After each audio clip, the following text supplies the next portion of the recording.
Personally, I believe that in the universe, at least within our reach, we are the only life, and there is no other advanced life. Why do I think so? Because it shouldn't have originated at the same time as ours.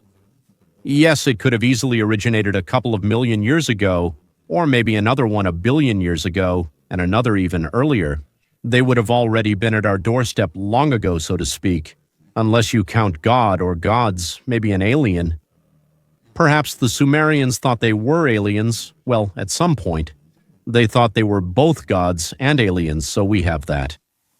Well, no one seems to have visited us continuously for the last 6,000 years. That is, we haven't noticed anyone. Let's put it this way, yes.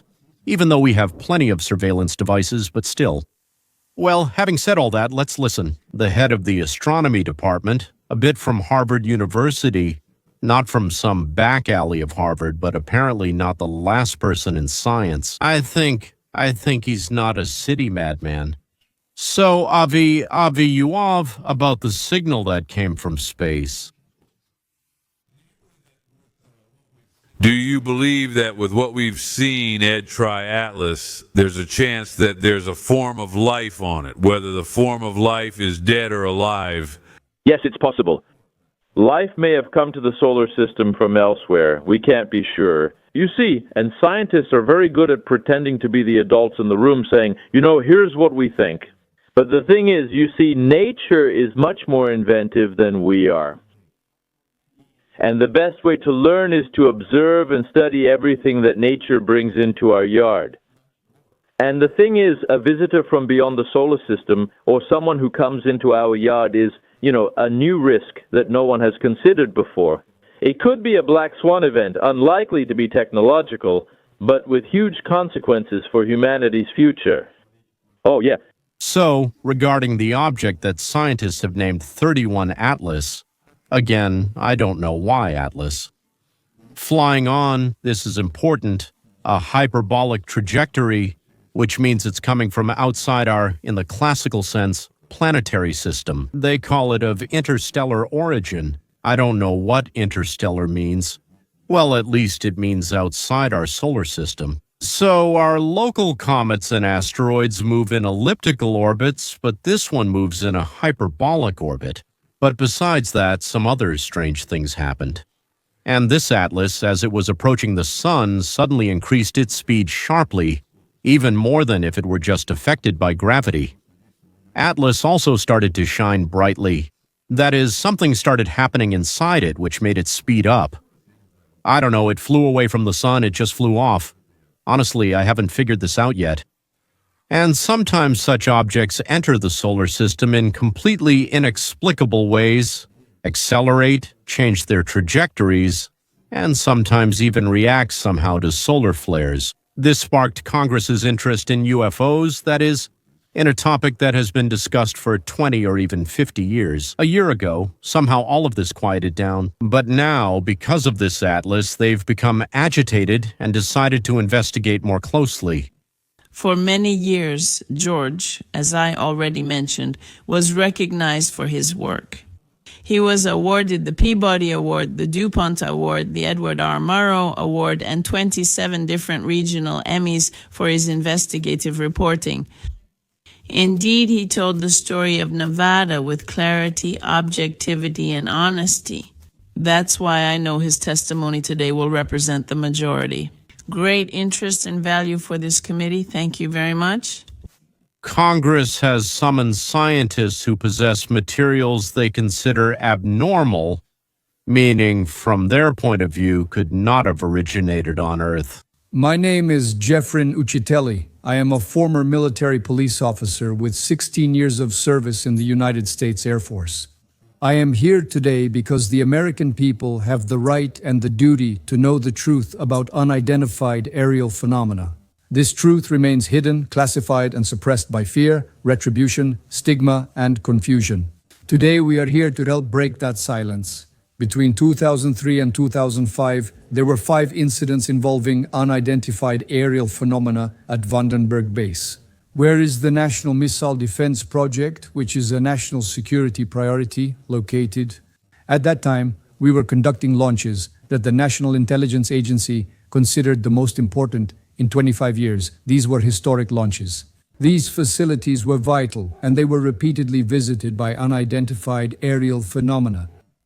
Each incident was witnessed by multiple personnel, documented, investigated, and reported up the chain of command. So the Army tests were visited by flying objects that were unknown and incomprehensible to anyone.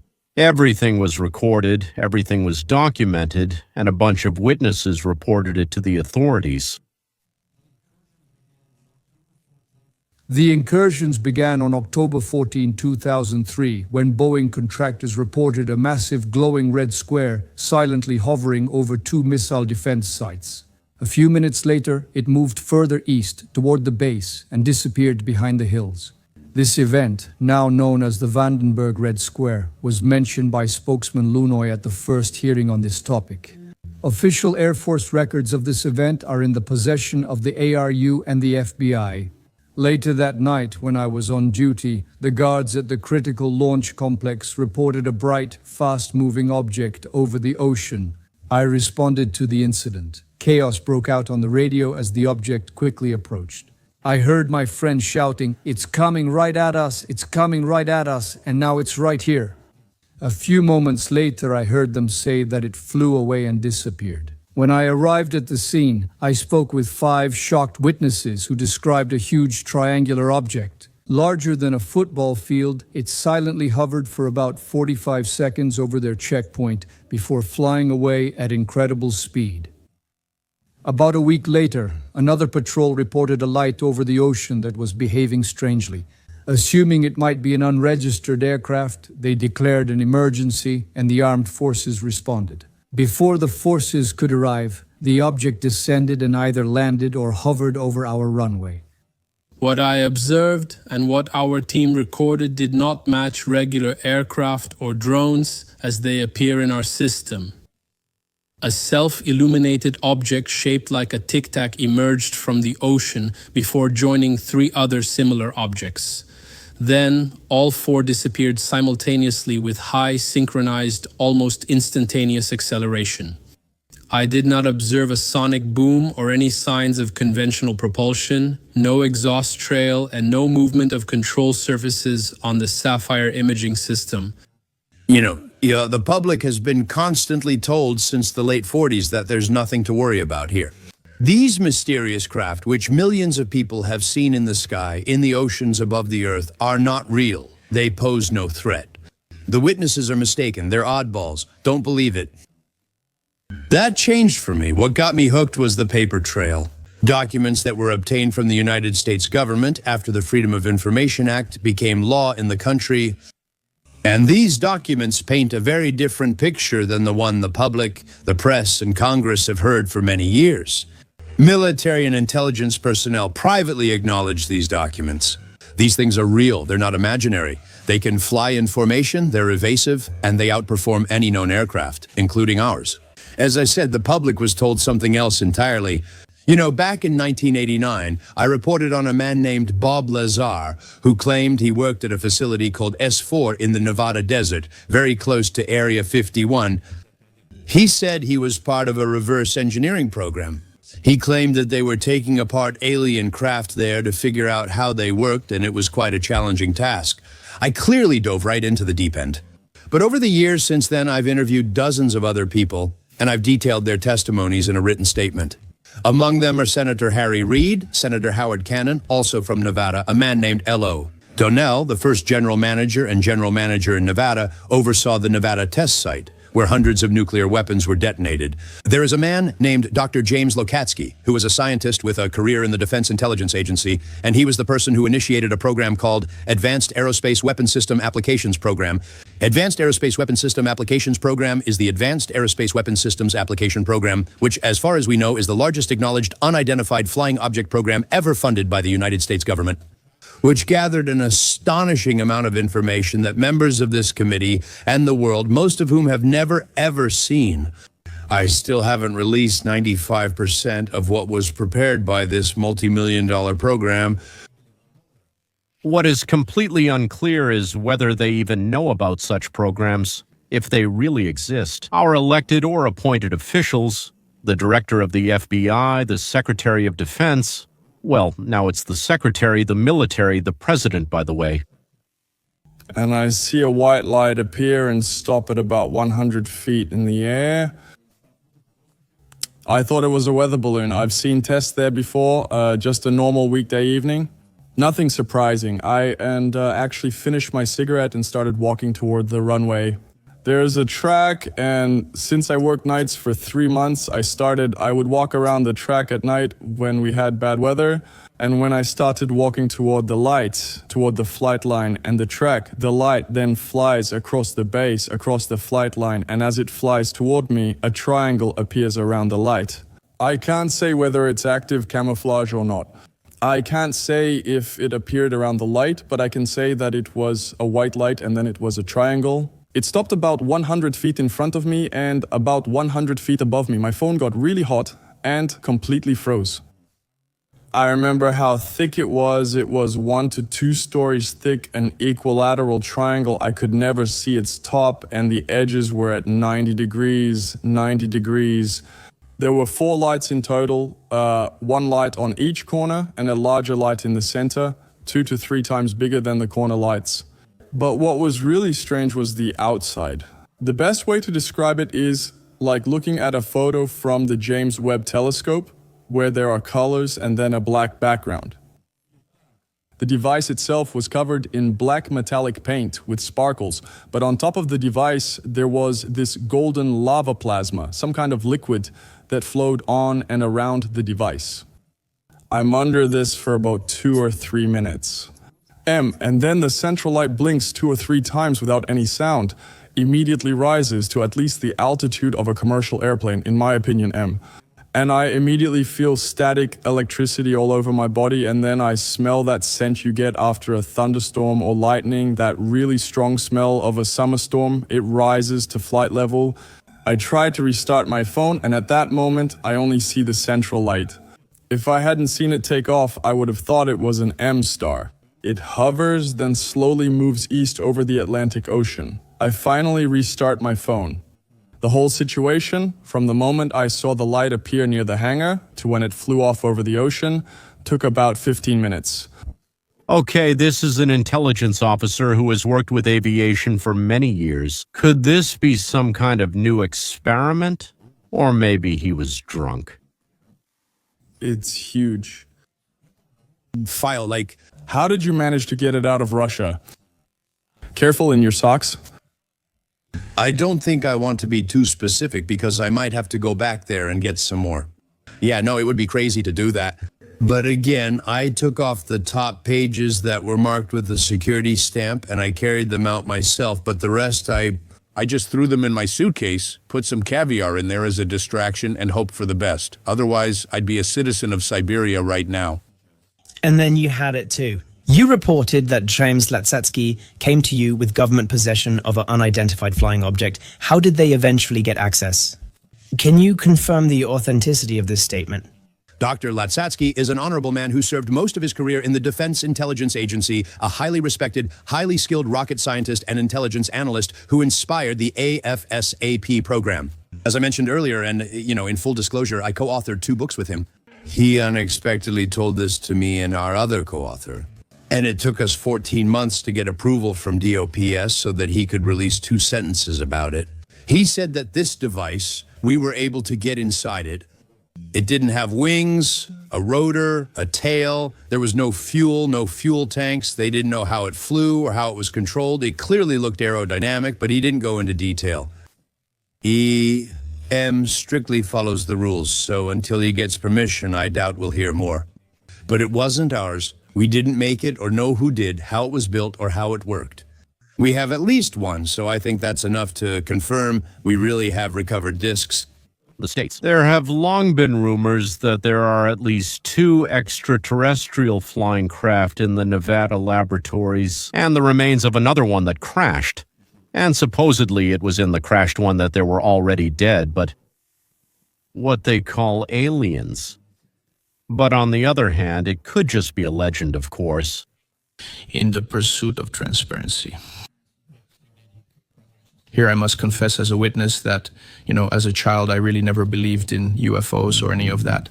I always thought it was a little strange and stuff like that.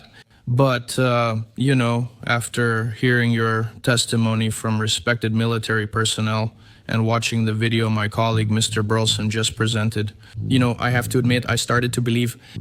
It's not that I know where these things come from or, what they're actually doing. But I'd like to start with a question for the witnesses. Mr. Nucitelli, you served in the Air Force, right? Yes, sir. Did you believe in UFOs before your experience? I've always been interested, yes. All right, Chief Wiggins, you're in the Navy now, right? That's right. Did you believe in UFOs before your encounter? I'm from Las Vegas and have watched my whole life. George Napa. Okay, and what about you, Mr. Borland? Yes. I've always been open to where the facts lead, so... Were you guys afraid or hesitant to come forward to tell your story out of fear and the belief that you might be punished or isolated from society because of your stories? Mr. Nucitelli, yes. Yes, absolutely. I probably wouldn't have spoken out if I didn't have documents to support part of my story. And I also wouldn't have spoken out without the people who paved the way for us at the first congressional hearing. Parts of our government know more about unidentified anomalous phenomena than they admit. Excessive classification practices are hiding important information. Since 2021, all videos of unidentified anomalous phenomena have been classified as secret or higher. This secrecy blocks understanding and breeds speculation and distrust. In 2014, I was an F-18 Foxtrot pilot in the 11th Navy Strike Fighter Squadron Red Ripper. I was stationed at the Ashana Naval Air Base in Virginia Beach. After we upgraded our aircraft's radar systems, we started detecting unknown objects in our airspace.